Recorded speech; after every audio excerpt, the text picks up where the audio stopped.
पिता के नक्शे कदम पर तेजस्वी बाहुबली आनंद मोहन की बेटी की सगाई में पहुंचे अनंत सिंह की पत्नी जीती तो किया ग्रैंड वेलकम। सिवान का 23 साल का युवक निर्दलीय विधानसभा चुनाव जीतकर सभी को चौंका देता है। इस युवक का नाम था मोहम्मद शहाबुद्दीन, जिसे बाद के दिनों में बिहार ने साहिब के नाम से भी जाना। 90 के इसी दौर में लालू प्रसाद यादव की सत्ता भी बिहार में आई। यही वो दौर भी था जब देश में हिंदू राष्ट्रवाद उभार पर था। तब बिहार में एमवाई यानी मुस्लिम यादव का नया गठजोड़ तैयार हो रहा था। इसके लिए शहाबुद्दीन जैसे बाहुबली नेता की जरूरत सबसे ज्यादा थी। लालू ने बिना मौका गंवाए उन्हें अपने साथ जोड़ लिया। फिर क्या था, शहाबुद्दीन का कद साल दर साल बढ़ता गया। वहीं लालू प्रसाद यादव की पार्टी आरजेडी 2005 तक हर चुनाव जीतती गई। इसी दौर में दिलीप सिंह, अनंत सिंह, सूरजभान सिंह, प्रभुनाथ सिंह, राजबल्लभ यादव जैसे बाहुबलियों का भी उदय हुआ। ये सभी किसी न किसी रूप में लालू के नजदीक आए। ये संक्षिप्त कहानी है लालू प्रसाद की राजनीति की। हम लौटते हैं अब 2022 में, जहां लालू के बेटे तेजस्वी यादव भी पिता के नक्शे कदम पर चलने की तैयारी कर रहे हैं, यानी बाहुबलियों के सहारे राजनीति। 5 नवंबर 2022 बाहुबली आनंद मोहन 15 साल बाद पेरोल पर जेल से बाहर आए। 7 नवंबर को उनकी बेटी सुरभि आनंद की सगाई में डिप्टी सीएम तेजस्वी यादव के साथ सीएम नीतीश कुमार समेत बिहार की सियासत के सभी दिग्गज शिरकत किए। इसके तुरंत बाद आनंद मोहन की जेल से मुक्ति की चर्चा तेज हो गई। 6 नवंबर 2022 जेल में रहने के बाद भी बाहुबली अनंत सिंह की पत्नी मोकामा उपचुनाव में विजयी हुई। जीत का सर्टिफिकेट लेकर वो सबसे पहले बिहार के डिप्टी सीएम यानी तेजस्वी के यादव से मिलने पहुंची। तेजस्वी यादव ने भी उनका गर्मजोशी से स्वागत किया। इन दो घटनाओं के बाद लोग ये अब कहने लगे हैं कि तेजस्वी भी अब अपने पिता लालू यादव की राह पर आगे बढ़ रहे हैं। बिहार में दवाई, पढ़ाई, सिंचाई और रोजगार की सियासत के साथ अब ये बाहुबलियों और धनबलियों को मजबूत करने में जुट गए हैं। लोकसभा चुनाव से पहले ये इनके माध्यम से ये बिहार की सियासत में A to Z को साधना चाहते हैं। वरिष्ठ पत्रकार अवधेश कुमार कहते हैं कि 90 के दौर की तरह बाहुबली और धनबलियों का आरजेडी के इर्द गिर्द एकत्रित होना एक साथ कई चिंता पैदा कर रहा है। यह हर तरीके से खतरनाक है। पहले के बाहुबली अपना स्वरूप जरूर बदल लिए है, लेकिन उनका साम्राज्य बरकरार है।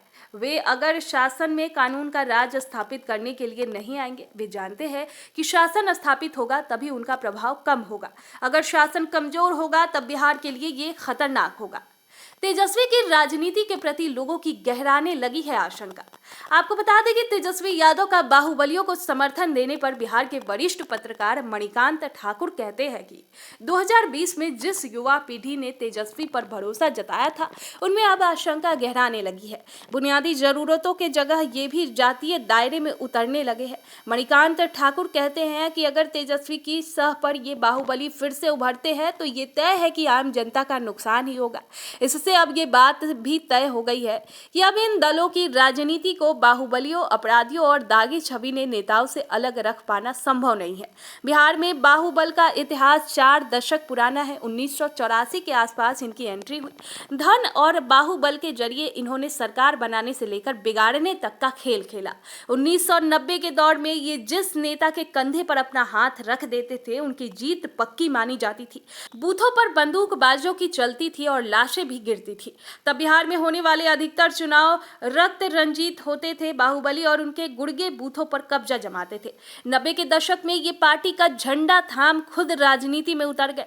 इन्हें खूब राजनीतिक संरक्षण भी मिला। अनंत सिंह, शहाबुद्दीन, सूरजभान सिंह, रीतलाल यादव, प्रभुनाथ सिंह, रामा सिंह, राजबल्लभ यादव, अरुण यादव जैसे बाहुबली नेता राजनीतिक संरक्षण प्राप्त कर राजनीति की बुलंदियों को छुए। 2005 के बाद धीरे धीरे इनका पतन शुरू हुआ। बिहार की राजनीति में कई बाहुबलियों ने किस्मत आजमाई, पर चिंतित चेहरों में शहाबुद्दीन, सूरजभान सिंह, आनंद मोहन, प्रभुनाथ सिंह, राजेश रंजन उर्फ पप्पू यादव, सुरेंद्र यादव, रामा सिंह सांसद तक बन गए। अनंत सिंह, सुनील पांडे, राजन तिवारी, मुन्ना शुक्ला, हुलास पांडे, धूमल सिंह, बोगो सिंह, नीरज कुमार, बबलू, रणवीर यादव, रीतलाल यादव, अमरेंद्र पांडे और बच्चा चौबे सरीखे विधानसभा और विधान परिषद का चुनाव जीतने में कामयाब रहे। बाहुबलियों की एंट्री के बाद बिहार में राजनीति हथियारों का दौर भी खूब चला। खुद कई बाहुबली इसके शिकार हुए। इसमें सबसे बड़ा नाम पूर्व मंत्री बृज बिहारी प्रसाद का है। IGIMS में सरेआम उनकी हत्या हुई थी। वहीं हेमंत शाही, देवेंद्र दुबे और छोटन शुक्ला इसी राजनीतिक वर्चस्व की खातिर मार दिए गए थे। अजीत सरकार और अशोक सिंह की विधायक रहते हत्या हुई थी। बिहार में बाहुबलियों का दोबारा से मजबूत होना कितना खतरनाक है, इस सवाल पर अवधेश कुमार कहते हैं कि अगर वे शासन में आएंगे तो कभी नहीं चाहेंगे कि कानून स्थापित हो। यही बात बिहार के लिए सबसे ज्यादा खतरनाक है। वे अब इसका काट भी निकाल लिए हैं। ये सीधे एंट्री के जगह प्रत्यक्ष रूप से एंट्री कर रहे हैं। विपक्षी दल इसका विरोध करने से बच रहे हैं क्योंकि उन्हें पता है कि बाहुबलियों का अपना एक वोट बैंक का और प्रभाव है। यही कारण है कि ये एक बड़ा इश्यू नहीं बन पा रहा है। यहीं से अराजकता और हिंसा पैदा होगी। अगर इसे अभी रोका नहीं गया तो फिर से बिहार उसी चक्रव्यूह में फंस जाएगा। राजद के प्रवक्ता शक्ति सिंह यादव इस चर्चा को सिरे से खारिज कर देते हैं। उन्होंने कहा कि ये बस प्रोपोगेंडा है। वे कहते हैं कि अनंत सिंह पहले कहां थे? क्या बीजेपी के नेता उनके सामने हाथ नहीं जोड़ते थे?